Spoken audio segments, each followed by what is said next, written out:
Lincoln Parker joins me now. Link, am I being dramatic? Am I being negative? Have I missed something? Not at all, Erin, and I knew your old man relatively well, and as a young man I listened to everything he said when I first met him in Washington DC. You're absolutely right. We need an audit. We need a national security strategy. Now, let's not forget that it was Prime Minister Albanese and his government that said prior to the election and then when they were in government that Australia faces the most dire, strategic and dangerous circumstances in 80 years. And yet we can't even send a single warship to do our bit in the Red Sea. We're just not serious. We're not prepared. We're just unconcerned.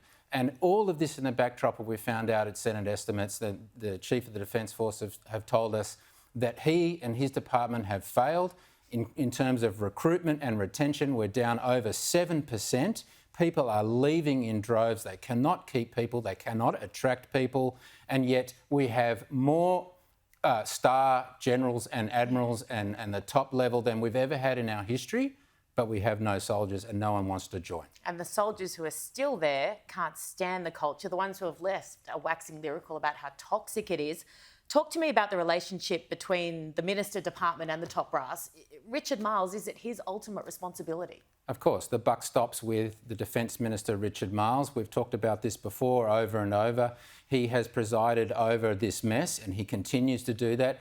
He's certainly known as probably Australia's worst Defence Minister of all time, and we've gone over that before, so I won't do it again. But right now he is at war. He's lost control of the Department of Defence. He's at war with his own department. He said things about them in Parliament. He's demanding stuff. But, you know, especially you would know, and your dad knew this, you have to lead from the front. And that is not what the Prime Minister is doing. It is not what the Minister for Defence is doing, and he's lost control. And it is the worst possible time for us to be as weak as we are. The worst globally.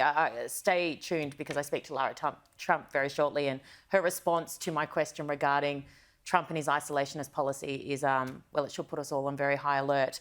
What about a boat has reportedly hit the coast of Western Australia, an asylum seeker boat. So not only can we not defend our shores, but it seems that we can't keep our borders secure either. No, well, what does this say about Australia's readiness? What does this say about Australia's ability to even notice an asylum seeker boat come on our shores over to Western Australia? I mean, we saw this happen under the Rudd-Gillard-Rudd years, and that's why your old man, General Molan and Senator Molan, then came in and was part of Operation Sovereign Borders, which stopped those deaths at sea and stopped the people smugglers and made our borders sovereign again and it was humane. Safe. It was humane. People were dying at sea. And what this does, it doesn't matter what happens from here. The fact this boat has reached land, it will be on every pamphlet delivered to every country by scumbag people smugglers within an hour. That is how quickly they work and how quickly they utilise any weakness or any small win, regardless of what happens from here.